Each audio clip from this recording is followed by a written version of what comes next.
कक्षा 12 के प्रिय छात्रों नमस्कार। मैं आज आपके सामने फिर से विद्या स्थानानि पाठ का भाग 2 लेकर के उपस्थित हुआ हूं। और ये एक पाठ में मैंने जो कुछ भी बताया है आपको, वेद और वेद से संबंधी ये सारा का सारा वांग्मयम तप है। वांग्मय तप को 2 हिस्से में बांटा, एक वैदिक और एक लौकिक। और उसके बाद हमने इस तरह से वेद और वेदों से संबंधी बहुत सारे ग्रंथों को आपके सामने रखा। और उसके बाद आगे शुरू करते हैं विद्या स्थानानि में तीसरा पैराग्राफ। तत्र वर्णानाम, वहां पर वर्णों का, वर्ण कितने हैं? त्रिषष्ठी चतुष्षष्ठी, इस तरह के कहा गया है। वर्णास त्रिषष्ठी।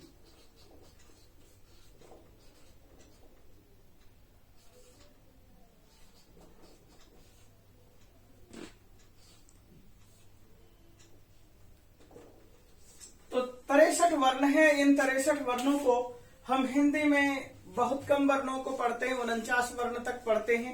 संस्कृत में भी बहुत कम वर्णों को पढ़ते हैं। सामान्यतः हम बच्चों को बताते हैं स्वर 13, व्यंजन 25, अंतस्थ 4, ऊष्म 4।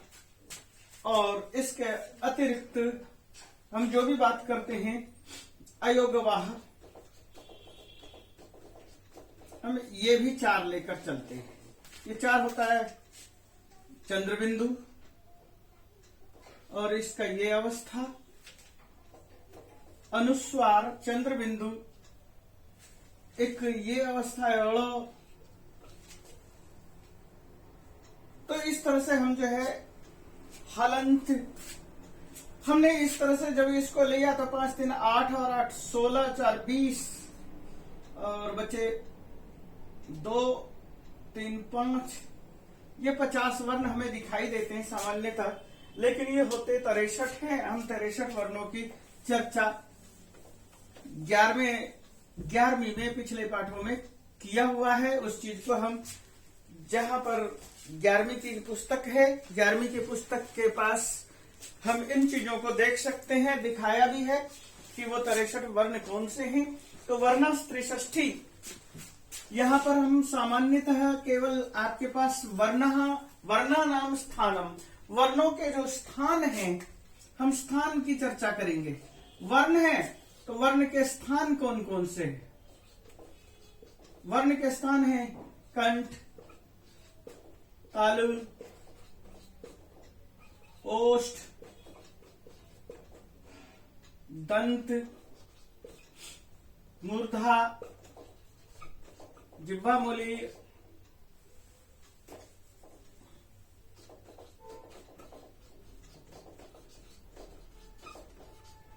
उपपद्मानीय आदि। हम इस तरह से कंठ वर्णों के स्थान की चर्चा करते हैं, करण की चर्चा करते हैं और प्रयत्न की चर्चा करते हैं। प्रयत्न भी अभ्यंतर प्रयत्न और बाह्य प्रयत्न, 2 तरह के प्रयत्न होते हैं, बाह्य और अभ्यंतर। उन सारे प्रयत्नों के साथ में, करण के साथ, स्थान के साथ जब हम इस पाठ को लेकर के आगे बढ़ते हैं तो इतना डिटेल से आपके पास आएगा नहीं। आपको केवल शब्दों के अर्थ को समझना है। तो प्रयत्न, स्थान, करण और प्रयत्न के द्वारा निष्पत्ति होती है, उसी को शिक्षा कहते हैं। जब आपसे पूछा जाता है शिक्षा इति का, शिक्षा किसे कहते हैं, तो आपको यही बताना है वर्णानाम स्थान करण प्रयत्न आदि भी निष्पत्ति, वर्णों के स्थान करण प्रयत्न आदि के द्वारा जो निष्पत्ति होती है उसी को हम शिक्षा कहते हैं। और नाना शाखाधितानाम, अनेक शाखाओं के द्वारा पढ़े हुए, अनेक शाखा, नाना शाखा से तात्पर्य क्या? अनेक शाखा। तो अनेक शाखा से तात्पर्य क्या है? वेद है, वेदों की शाखाएं हैं। हमने वेदों की शाखा की चर्चा की है कि जैसे कि कहा ऋग्वेद 21 शाखा ऋग्वेद, यजुर्वेद 101 शाखा, सामवेद 1001 शाखा और अथर्ववेद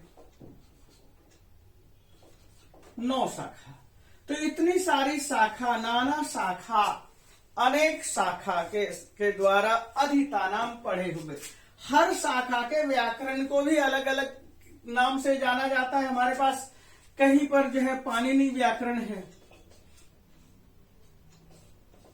ये हमारे पास कहने के लिए पाणिनि व्याकरण है, लेकिन पाणिनि व्याकरण का संबंध सीधे ऋग्वेद से है। ऋग्वेद के लिए वालों के लिए पाणिनि व्याकरण है, यजुर्वेद के लिए नारदीय व्याकरण है, नारदीय शिक्षा है, ये पाणिनि शिक्षा है। तो हर शिक्षा के लिए अनेक ऋषि हुए हैं जिन्होंने अपनी अपनी शिक्षा लिखी है। गौतम शिक्षा है, और भी बहुत सारी शिक्षाएं हैं। हमने इन शिक्षाओं की भी चर्चा अध्यायों को पढ़ाते हुए की है।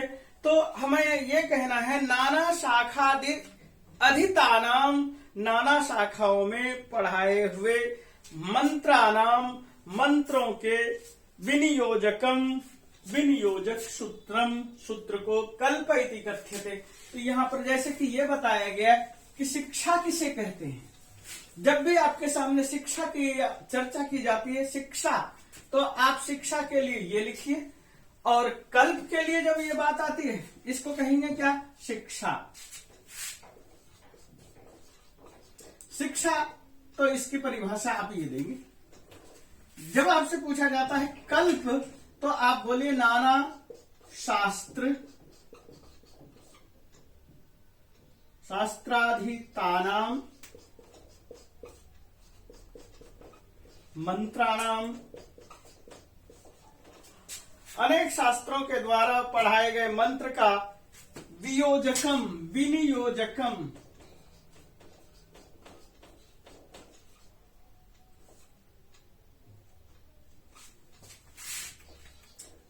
कल्प का काम क्या है, अनेक शास्त्रों के द्वारा जो पढ़ाए गए मंत्र हैं उनका विनियोजक करना।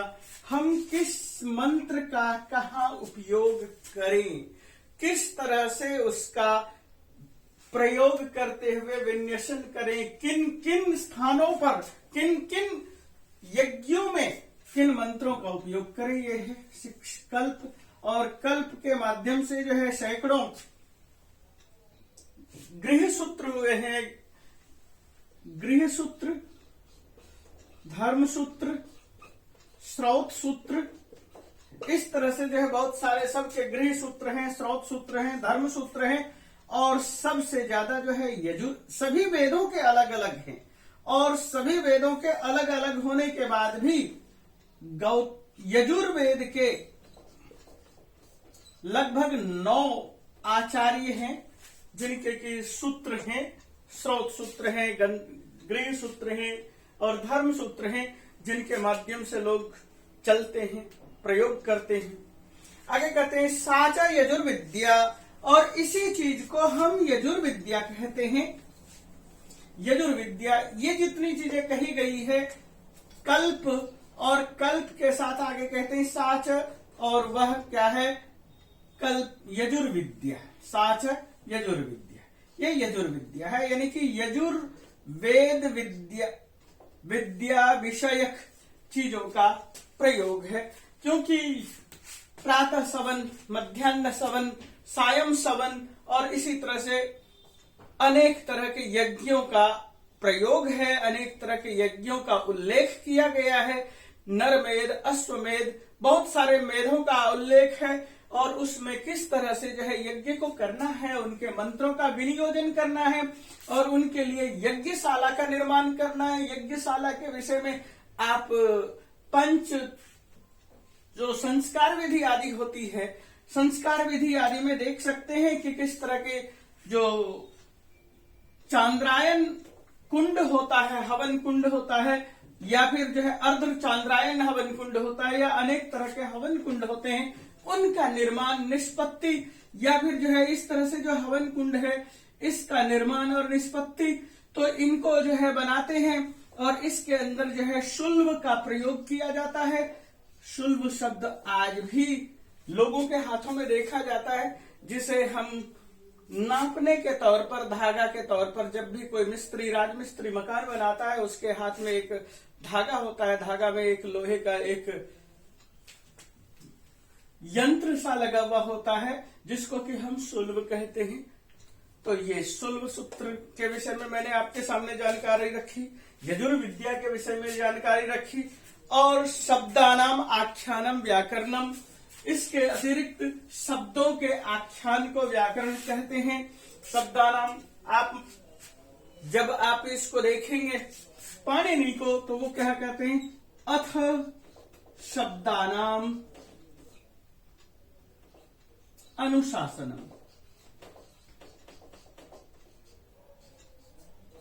और जब ये शब्दों का अनुशासन है तो पतंजलि पूछते हैं केशाम शब्दानाम, तो वहां पर कहा गया है लौकिकानाम,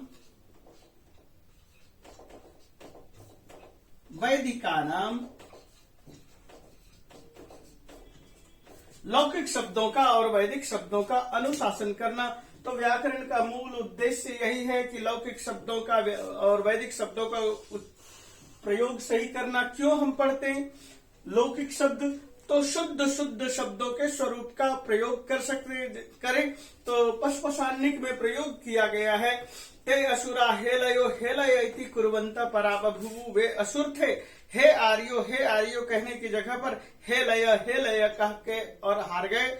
इसी तरह से वृत्रासुर प्रयोग में दिया है कि वे स्वर का सही ढंग से उच्चारण न कर पाने की वजह से उसने अपने पत्नी के गर्भ में पलने वाले एक बच्चे का हत्यारा वह बन गया। वह कहना चाहता था वर्धस्व, बढ़े, इंद्र शत्रुर वर्धस्व, और उसका स्वरित आदि उच्चारण सही नहीं होने की वजह से शत्रु वह जो कि उसके पेट में है इंद्र का, वह मर जाए, और वह मारा गया। वैदिक का नाम खलुअपि, वैदिक के लिए क्या कहा जाता है, रक्षोहागम लघु असंदेह प्रयोजनम, रक्षा, ऊह, आगम, लघु, असंदेह, इनके लिए हम शब्दों का अनुशासन करते हैं। निर्वचनम निरुक्तम, और निरुक्त का काम क्या है, निर्वचन करना। निर्वचन का तात्पर्य क्या है, गच्छति थी गौ। लोग कहते हैं गौ क्या है, तो यास्क कहते हैं गच्छति ती गौ, जो चल रहा है, चलने वाली चीज है, उसको गौ कहते हैं। तो इस तरह से उन्होंने सैकड़ों निघंटु के वैदिक शब्दों को जो है निरूपण किया है, इसलिए निर्वचन किया है। और निर्वचन का क्या उद्देश्य होता है, हम शब्दों तक सही ढंग से पहुंचे, कि कोई भी शब्द है हम केवल रूढ़ी अर्थ को ना लें। हमारे सामने शब्दों की, जैसे ये गच्छति थी गौ है, तो आप केवल चौपाए गौ को ना ले, तो गच्छति थी गौ में जिह्वा भी है, पृथ्वी भी है, इन सब को भी गौ कहते हैं, तो हम उनको भी लें। ये रूढ़ एक तरह का शब्द होता है, रूढ़, योग रूढ़, और एक है यौगिक। हम उस तरह के शब्दों का भी प्रयोग करें, चयन करें, और हम देखें कि हम किन शब्दों का प्रयोग कर रहे हैं, उसका सही तरह से अर्थ हमारे मंत्रों में प्रयोग हो पा रहा है या नहीं। मंत्रों के अर्थ को सही दिशा देने के लिए निर्वचन किया जाता है शब्दों का। छंदसाम प्रतिपादयित्री छंदो विचिति, छंदसाम प्रतिपादयित्री, छंद का प्रतिपादन करना। तो वेदों में छंद है, नाना छंद, अनेक तरह के छंद हैं, जैसे गायत्री, त्रिष्टुप,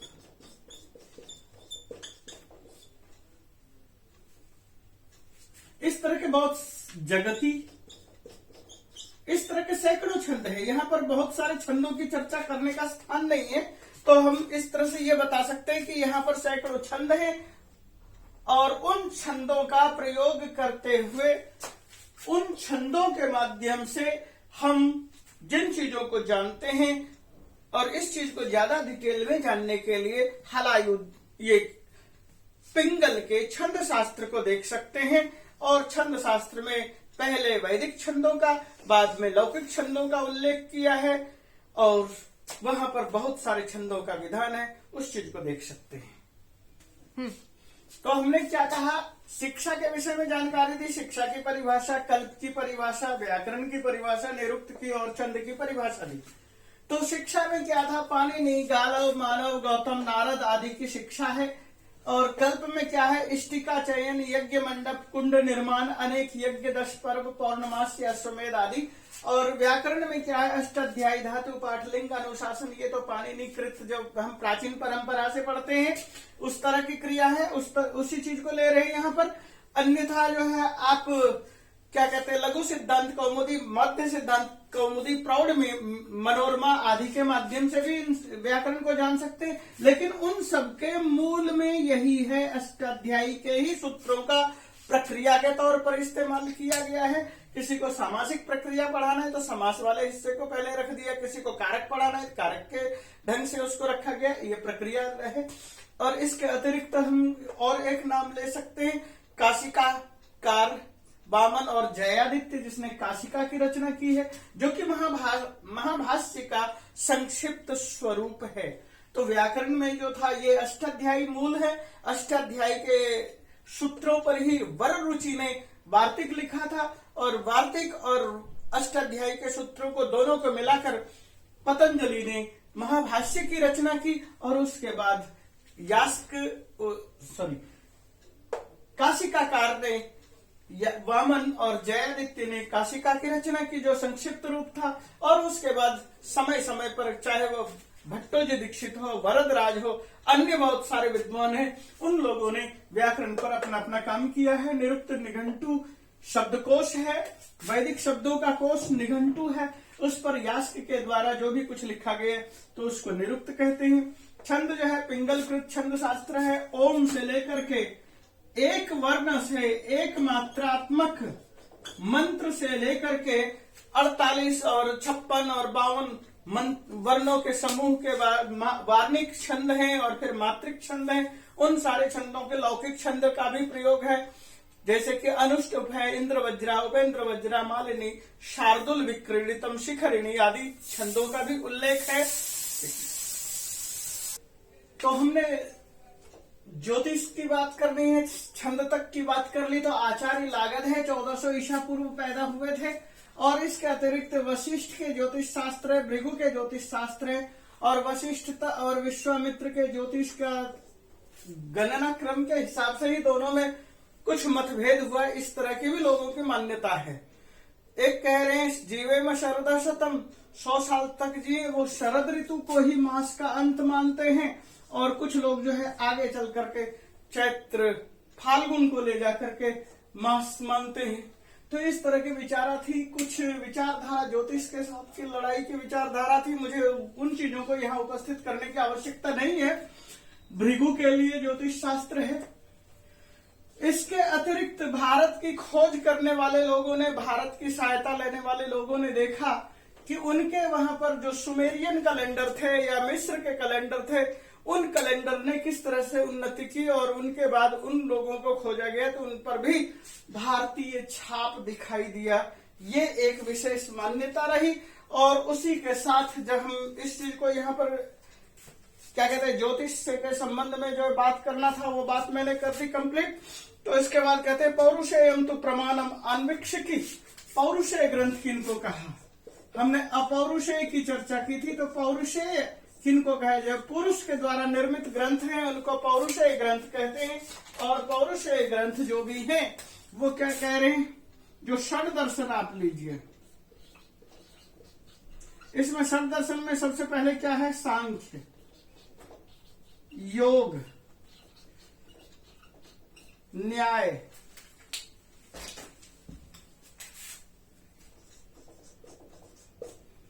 वैशेषिक,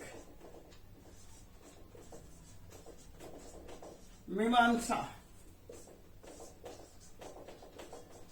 और वेदांत। सांख्य के कपिल रचयिता हैं, योग के पतंजलि हैं, न्याय के गौतम हैं,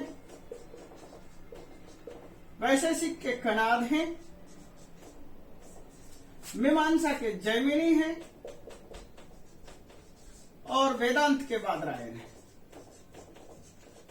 अब हमने यहां पर क्या कहा कि आन्वीक्षकी, पुराणम आन्वीक्षकी। तो ये जो पौरुषेय ग्रंथ है, हमने षड दर्शन में से एक ये लिया है, आन्वीक्षकी, हेतु विद्या, इन सब चीजों को निरूपण करने वाले गौतम का न्याय सूत्र है। और इसके अतिरिक्त है आन्वीक्षकी में मीमांसा शब्द का प्रयोग उन्होंने स्वयं कर दिया है, मीमांसा आन्वीक्षकी। और इसके अतिरिक्त पुराण है, पुराण महर्षि वेदव्यास के नाम से जाना जाता है। ये 18 पुराण है, मद्वयम भद्वयम चैव व्रत्रयम भव चतुष्टयम, इस तरह से श्लोक मिलता है। इसके माध्यम से हम सारे के सारे 18 पुराणों की यह चर्चा कर सकते हैं, लेकिन उसके लिए हमारे पास यहाँ समय कम है। हम केवल इस पाठ से संबंधी बात करेंगे। और इसके अतिरिक्त शब्द आया स्मृति। स्मृति शब्द क्या है? तो स्मृति शब्द भी पौरुषेय है। तो स्मृति, सबसे पहले हम 35 स्मृति के विषय में उल्लेख मिलता है। इन 35 स्मृति में सबसे ज्यादा प्रसिद्ध है मनु, याज्ञवल्क्य, पराशर, हारित। ये ज्यादा प्रसिद्ध और प्रमुख स्मृति हैं। इन स्मृतियों की ज्यादा चर्चा की जाती है, इन स्मृतियों का ज्यादा मान है। और उसके साथ है तंत्रमिति, तंत्र ग्रंथ। ये तंत्र ग्रंथ क्या है? तो तंत्र ग्रंथ हैं बौद्ध के द्वारा प्रतिपादित ग्रंथ। अनेक ग्रंथ हैं जिनको हम तंत्र ग्रंथ करते हैं। मारण, उच्चाटन आदि का भी प्रयोग हुआ है। और बहुत सारे तंत्र ग्रंथ हैं कि किन के माध्यम से हम योग की किन विधाओं को प्राप्त कर सकते हैं। तो उन सारी क्रियाओं को बताने वाले ग्रंथ तंत्र ग्रंथ हैं। तो हमने इन सारी चीजों को यहाँ पर आपके सामने उपस्थित किया। सबसे पहले तो शिक्षा किसे कहते हैं, शिक्षा की बात की, यानी कि अंतःकर, वर्ण, प्रयत्न आदि की निष्पत्ति करने वाला ग्रंथ, और उनका मंत्र में विनियोजन करने वाला ग्रंथ कल्प। और उसके साथ हमने ये कहा कि उसको जोड़ा यजुर्वेद से, यजुष, और शब्दों का आख्यान करने वाला लौकिक और वैदिक शब्दों का आख्यान करने वाला व्याकरण, निर्वचन शब्दों का निर्वचन करने वाला निरुक्त, और शब्द जितने भी मंत्र हैं उन मंत्रों का कौन सा छंद है, इस छंद का विभाजन करने वाला और विज्ञान देने वाला, जानकारी देने वाला। जैसे मंत्र हम वैदिक मंत्र कहेंगे तो वो पिंगल के 4 अध्यायों में वर्णित है। और उसके बाद लौकिक शेष हिस्से में लौकिक छंदों का वर्णन है, जो कि मैंने सब चीजों की यहाँ पर चर्चा कर दी। और उसके बाद इन सब चीजों को प्रतिपादित करने वाले ग्रंथ ग्रह गणितम ज्योतिषम, ग्रह के विषय में जानकारी देने वाले और ग्रह के गणित के विषय में जानकारी देने वाले कि कौन सा ग्रह कितने किलोमीटर की दूरी पर है और उसका क्या प्रभाव हो सकता है। या फिर हम गणित के विषय में जानकारी ले सकते हैं। यदि आप फलित ज्योतिष की बात करेंगे कि इसका यह फल मिलेगा, इसका यह फल मिलेगा, तो उस ज्योतिष की यहाँ पर चर्चा बिल्कुल भी नहीं है। पौरुषेयम तो पौरुषेय कह करके हमने 18 पुराण, आन्वीक्षकी गौतम के ग्रंथ को हमने लिया। और उसके बाद मीमांसा दर्शन, स्मृति, तंत्रम, स्मृति और तंत्र इति 4 शास्त्राणि, ये 4 शास्त्र बताए गए हैं। और उसके बाद तत्र वेदाख्यानोपनिबंधनम, प्राय वेद के आख्यान का निबंध करने वाला, वेद के अनेक शाखाओं की व्याख्या करने वाला और विभाजन करने वाले ग्रंथ को हम क्या कह सकते हैं? उस ग्रंथ के सार को यहाँ कहा गया है पुराणम, पुराण। और वे हैं 18 पुराणम। तदाहु, उसी को कहा है सर्ग प्रतिसंहार कल्पो मनवंतराणि, वंश विधि जगतो यत्र निबंधम तद विज्ञेयम पुराणमिति। पुराण किसको कहा गया है? इस श्लोक के माध्यम से आपके सामने रखा गया है। वह है पुराण जिसके अंदर संसार की उत्पत्ति ब्रह्मा के पश्चात उनके पुत्र, जैसे कि हमने कल एक जगह पर कहा, अंगिरा प्रथमो ऋषि, अंगिरा प्रथमो पुत्र, ज्येष्ठाय पुत्राय अंगिराय अथर्वाय, इस तरह का प्रयोग किया। या जो आप लौकिक मान्यता रखते हैं दक्ष आदि, या फिर जो है मनुस्मृति के अंदर जो है मान्यता है कि ये 10 मनु और उन सब चीजों को भी जो है ब्रह्मा के ही संतान कहा गया। तो वो सारी चीजें हैं। इसके अतिरिक्त कल्प 14 मनवंतर, इसके अतिरिक्त तात्कालीन राजाओं का जो भी जीवन चरित्र का उल्लेख किया है, इक्ष्वाकु से लेकर के चंद्रवंश और सूर्यवंश के राजाओं का, और उसी चीज को हम पुराण कहते हैं। यही पुराण है, पुराण की यही मान्यताएं हैं। और उसके बाद एक और पैराग्राफ पढ़ते हैं। चौथा मूल पाठ है, वह मूल पाठ क्या है? पुराणम पुराण प्रभेद एव इतिहास, पुराण के भेद को ही इतिहास कहते हैं। इत्येके, यानी कि एक तरह के व्यक्ति, एक व्यक्ति ये कहता है पुराण एव इतिहास, पुराण इतिहास है।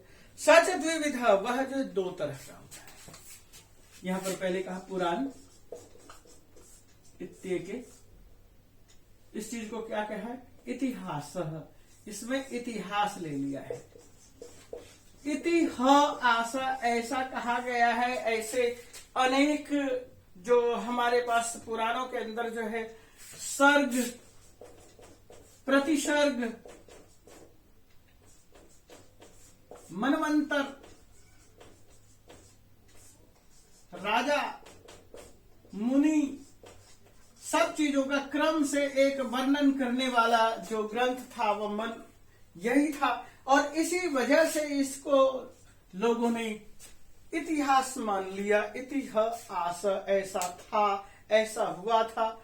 सच द्विविधा, वह 2 तरह के हैं। इसको हम क्या कह रहे हैं? 2 विधा। द्विविधा 2 तरह का है। तो वो 2 तरह के कौन कौन से है? विधि विवेचनी ब्रह्म निदर्शिनी च, एक विधि का विवेचन करने वाली,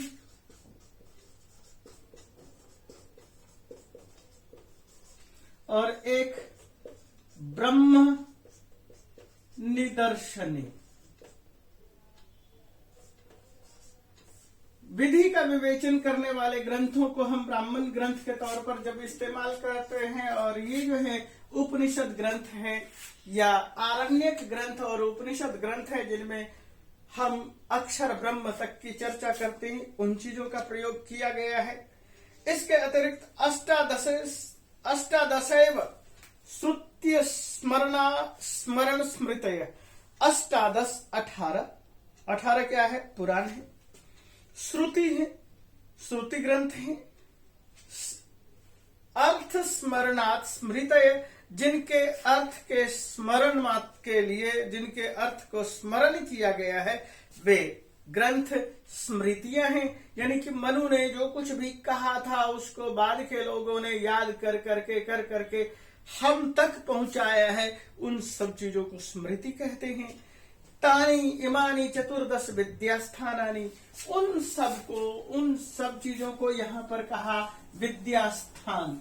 तो वे कितने हैं? 14 विद्यास्थानानि, और 14 का मतलब है 14 विद्यास्थान कौन कौन से हैं उस चीज को मैं यहां दिखा रहा हूं। तो हमने 14 विद्यास्थानानि यानी विद्या के स्थान कौन से हैं, 14 विद्या कहाँ मिलती है, तो हमने उस स्थानानि का यहाँ प्रयोग किया। 14 विद्या कौन कौन सी है, तो 4 ये हैं। चतुर्वेद, ऋग्वेद, यजुर्वेद, सामवेद, अथर्ववेद, इसके विषय में मैंने बहुत सारी जानकारियां दी है। 6 वेदांगानी, 6 वेदों के अंग हैं। शिक्षा, कल्प, व्याकरण, निरुक्त, छंद और ज्योतिष, हमने इसकी भी आपके सामने चर्चा की। 6, 4, 10। और शास्त्रानी, शास्त्र, वे शास्त्र कौन कौन से हैं? पुराण 18 हैं। अन्विक्ष की गौतम का ग्रंथ है, और मीमांसा क्या कहते हैं जैमिनी का ग्रंथ है। और स्मृतियां 36 स्मृति आपके सामने उपलब्ध होते हैं। मनु, हारित आदि के विषय में मैंने जानकारी दी। इस तरह से ये सारी स्मृतियां हैं। इन चीजों का जहां पर वर्णन है उन चीजों को हमने यहाँ पर शास्त्र कहा और ये चतुर्दश विद्या कहा, यानी 14 विद्या के विषय में जानकारी दी। और ये है चीजें जो भी कुछ कह रहे हैं काव्य मीमांसा के लेखक अद्वितीय पुस्तक है, उसके पहले अध्याय में यह प्रस्तुत है एक पैराग्राफ के माध्यम से, और हम उस चीज को यहाँ पर पढ़ रहे थे जिसके माध्यम से हमने संक्षेप में और विस्तार में बहुत सारी चीजों को जाना, सुना और समझा। तो हम इसके माध्यम से हम आगे भी और विस्तार कर सकते, देख सकते हैं प्रश्नोत्तर, और प्रश्नोत्तर को क्लास के माध्यम से शुरू करेंगे। इसलिए मैं इस पाठ को यहीं पर विराम देता हूं। धन्यवाद।